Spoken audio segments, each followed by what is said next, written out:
Shalom Bapak Ibu yang terkasih. Hari ini saya rindu mengajak setiap kita kembali mengenal Tuhan Yesus lebih dekat. Karena saya percaya kalau kita mengenal Yesus lebih dekat, kita akan semakin mengasihi Yesus, tidak gagal paham lagi kepada Yesus, tetapi semakin mengiring Yesus setiap waktu. Bapak Ibu, pada hari ini saya kedatangan tamu yang sangat spesial, yaitu Bapak Satria. Beliau adalah seorang penyuluh dari Kementerian Agama, betul ya Pak? Betul. Nah, Bapak Ibu, kita akan mendengarkan kesaksian dari Pak Satria dan apa yang beliau bisa sampaikan, saya pikir bisa menjadi berkat untuk setiap kita. Baik, selamat siang Pak Satria, bagaimana kabarnya? Selamat siang Pak Daniel. Ya. Puji Tuhan. Baik. Ya. Nah, Pak Satria sudah berapa lama melayani di Karawang Pak? Kalau untuk masuk Kerawang saya baru 2 bulan ini Pak Daniel. 2 bulan ya. Tapi kalau karya pelayanan, puji Tuhan, dari sejak tahun 2007 sudah diberi kesempatan melayani. Puji Tuhan. Padahal Pak Satria ini Bapak Ibu masih muda ya. Beliau juga belum menikah ya Pak? Belum. Wah, luar biasa Pak Satria ini. Pak Satria, kita akan sedikit membahas dari firman Tuhan yang bisa membuat kita semakin mengenal Tuhan Yesus ya Pak Satria. Kita akan melihat dari kitab Markus 10 ayatnya 17 sampai 21 Bapak Ibu, di mana pada waktu itu dikisahkan ada seorang muda yang mengejar Yesus untuk bertanya kepada Yesus, "Tuhan," katanya, "apakah yang harus saya lakukan untuk mendapatkan kehidupan yang kekal?" Lalu Tuhan Yesus berkata, "Lakukanlah setiap perintah Tuhan Allah. Jangan membunuh, jangan mencuri, jangan bersaksi dusta." Lalu anak muda ini berkata, "Tuhan, semuanya itu sudah aku lakukan." Lalu Tuhan Yesus berkata, "Ada satu lagi yang harus kamu lakukan untuk kamu bisa menjadi sempurna." "Apa itu Tuhan?" katanya. Yesus berkata, "Juallah semua harta milikmu dan ikutlah aku." Lalu anak muda ini pergi dari Tuhan Yesus dengan sedih. Lalu dikatakan karena banyaknya harta yang dia miliki. Nah, Pak Satria, saya mau bertanya nih kepada Pak Satria. Ketika Tuhan Yesus berkata kepada anak muda ini, "Juallah segala harta milikmu dan ikutlah aku." Lalu anak muda ini pergi meninggalkan Tuhan Yesus dengan sedih. Dikatakan karena begitu banyaknya harta yang dia miliki. Nah, seandainya mungkin Tuhan Yesus berkata, "Juallah 1/4 yang kamu miliki," ya, atau "Juallah setengah yang kamu miliki, maka ikutlah aku." Mungkin anak muda itu mau mengikuti Yesus. Tetapi Tuhan Yesus tidak mau berkompromi dengan perintah yang Tuhan Yesus lakukan. Tuhan Yesus katakan artinya, "Juallah semua milikmu," katanya. Mungkin kalau Tuhan Yesus berkata, "Juallah 1/4 atau juallah setengah," anak muda ini tidak pergi, Pak Satria. Nah, menurut Bapak gimana Pak ini? Silakan Pak Satria. Ya. Sebelum ke arah sana, kita mau lihat dulu responnya. Ya. Anak muda ini kecewa. Mana Kecewa. Alkitab tulis kecewa. Kecewa berarti lebih daripada sekedar ya ternyata gini, ya ternyata gitu. Ketika datang dia berlari-lari ya. Berlari-lari bertelut. Ya, betul. Sampai berarti berlutut saking pinginnya. Betul. Ada rasa ingin, "Tuhan, aku mau cari hidup kekal." Ya. Kata mencari hidup kekal berarti puncak dari semua yang sudah dia kerjakan. Betul. Ketika Tuhan berkata, "Kamu kerjakan, jangan mencuri," seperti ya semua yang ada di 10 hukum Taurat itu. Betul. Di 10 perintah Allah sudah dia kerjakan semuanya. Ya. Itu Tuhan terus bilang, "Juallah hartamu." Juallah. Anak muda ini berkata, "Kalau aku sudah melakukannya, tapi aku masih cari hidup kekal." Ya. Berarti ketika dia melakukannya, dia belum mencapai finalnya. Ya. Finalnya dia cari Tuhan Yesus.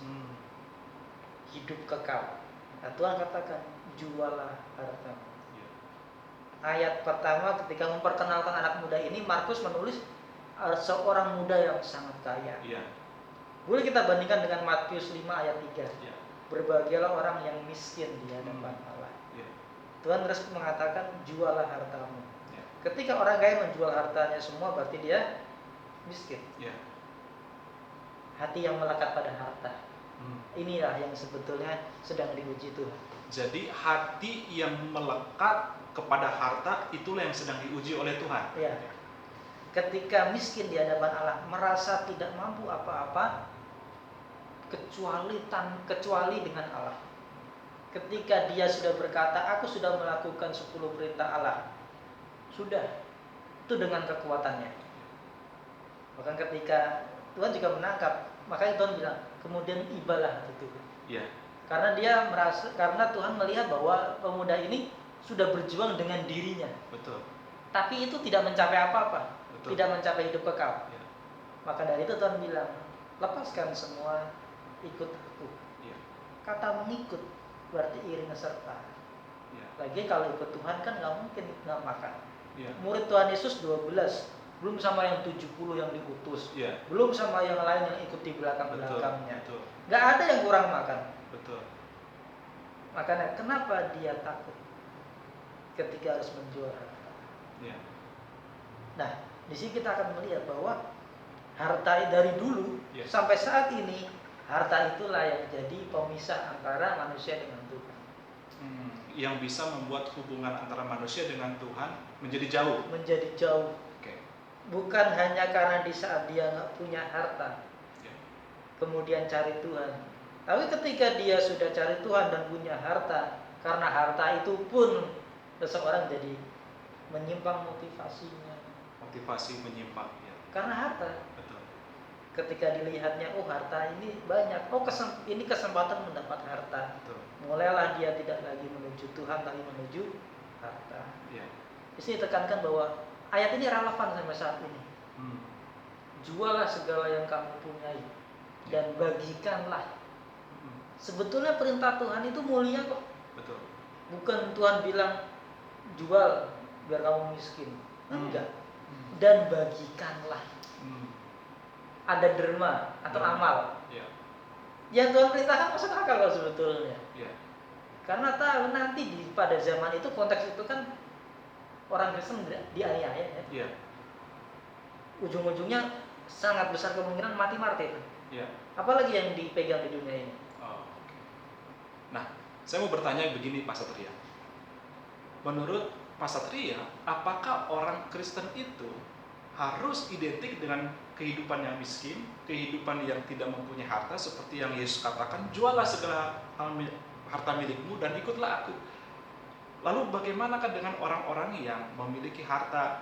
Apakah memang harus untuk mengikut Yesus itu harus miskin dulu begitu? Menurut Bapak gimana Pak? Ya. Ikut Yesus, image-nya harus miskin. Ya.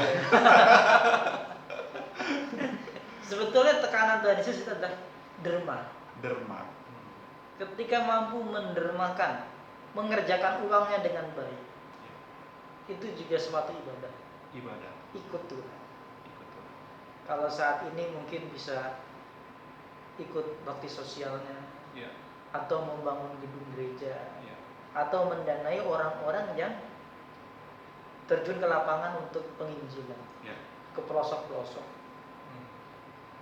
Jangan sampai harta yang di tangan kita itu hanya berguna bagi diri kita sendiri. Oh. Alkitab mungkin tidak menulis bagaimana orang muda itu mencapai atau menggunakan kekayaannya. Ya. Tapi ketika Tuhan Yesus menantang seperti itu, pasti kita ada gambaran. Tuhan Yesus itu sukanya menanyakan kok. Ya. Kalau orang buta ditanyakan, apa yang engkau mau aku lakukan? Ya. Orang yang lumpuh dikatakan, Betul. apa yang mau aku perbuat untukmu? Betul. Sama ketika Tuhan menanyakan ke pemuda yang kaya ini, kamu jual, kamu bagikan, ikut aku. Karena perjuangan yang berikutnya pada saat itu adalah mati martir. 12 murid Yesus semuanya mati martir. Ya. Semua yang ikut Yesus siap mati martir. Ya. Keterikatan dengan harta itulah. Kalau saya kutip dari Pamio, orang mengatakan harta nggak dibawa mati. Oke. Jadi sebenarnya bukan masalah kaya atau tidak, tetapi bagaimana hati dari orang yang mengikuti Yesus itu mau sungguh-sungguh tidak melekat pada harta, tetapi melekat kepada Tuhan sepenuhnya. Ya, Gitu. betul. Oke, baik, luar biasa sekali Pak Satria. Berarti sebenarnya anak muda ini, nah saya mau bertanya Pak Satria, kenapa sebenarnya Tuhan ketika Tuhan melihat anak muda ini mulai mau pergi, Tuhan nggak bilang, tunggu dulu, udahlah jual aja setengahnya aja. Tetapi Tuhan tetap pada pendiriannya, harus menjual, artinya menjual semua harta miliknya baru mengikuti Yesus. Kenapa Tuhan Yesus tidak berkata seperti itu aja, Pak Satria? Supaya anak muda ini mau ikut Yesus. Tuhan punya standar. Punya standar. Itu kita garis bawahi, Tuhan punya standar. Ya.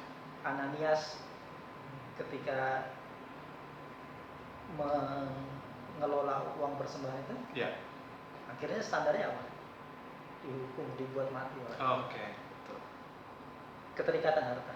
Betul. Ya, seperti saya katakan, bukan hanya saat ketika kita belum jadi orang Kristen atau bukan orang Kristen, tapi ketika kita sudah ada di dalam rumah Tuhan, mengurus rumah Tuhan, bahkan harta pun bisa membuat kita mati dan berjauh dari Tuhan. Di situ standarnya gitu. Jadi standar untuk mengiringi Yesus itu adalah standarnya Tuhan dan bukan standarnya kita sebagai manusia. Iya, nah, iya. Menarik sekali Pak Satria. Begini Pak Satria, firman Tuhan itu kan adalah standarnya Tuhan, benar ya Pak Satria ya?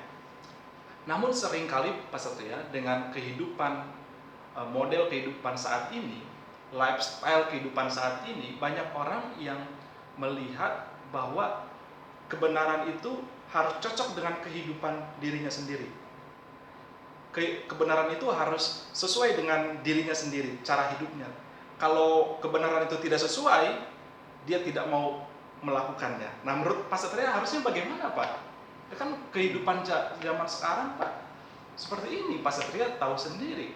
Sedangkan kebenaran berkata ini, kehidupannya sekarang seperti ini. Bagaimana supaya cocok ini? Harusnya bagaimana, Pak? Silakan, Pak. Tentu ketika kita belajar Alkitab, yang satu pertama, kita tidak perlu merasa jadi paling suci di antara sesama kita. Ya. Nah, kemudian untuk mengatakan bagaimana standar yang saat ini dengan standar Alkitab. Ya. Standar Alkitab tidak pernah berubah. Standar Alkitab tidak pernah berubah. Dan standar Tuhan tetap sama. Ya. Hidup kudus. Ya. Dimanapun, keadaan apapun, hidup kudus. Ya. Dalam segala situasi, hidup berkenan kepada Tuhan. Standarnya nggak pernah berubah. Keadaan mungkin berganti-ganti, tapi Tuhan kita tetap sama. Berarti peraturannya tetap sama. Perkara bagaimana kita bisa melakukannya, itu ujian bagi kita. Karena di dalam konteks anak muda yang kaya tadi, kita belajar satu hal bahwa apa yang baik menurut kita belum tentu itu standar Tuhan.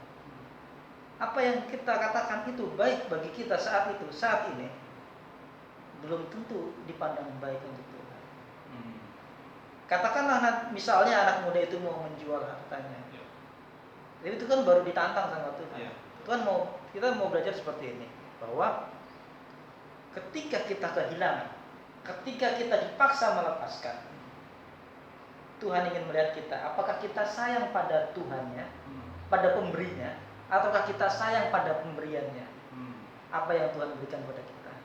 Jangan sampai ketika kita diberikan sesuatu, ini harta buat kamu, kita tidak lagi menyayangi pemberinya, tapi kita menyayangi pemberiannya. Itu mulai salah. Standar yang sama saat ini, ketika kita hidup di masa modern seperti ini, Tuhan memberikan kita mobil, Tuhan memberikan kita rumah, memberikan kita pekerjaan, memberikan kita kekayaan. Tapi tantangannya adalah, masihkah kita mencintai pemberinya, bukan pemberiannya. Itu awal dari kita menjaga standar Tuhan di hidup kita. Berarti kalau kita mau mengasihi Tuhan Yesus, kita mau mencintai Sang Pemberi berkat bagi setiap kita, berarti kita mau menyesuaikan kebenaran itu kepada diri kita, bukan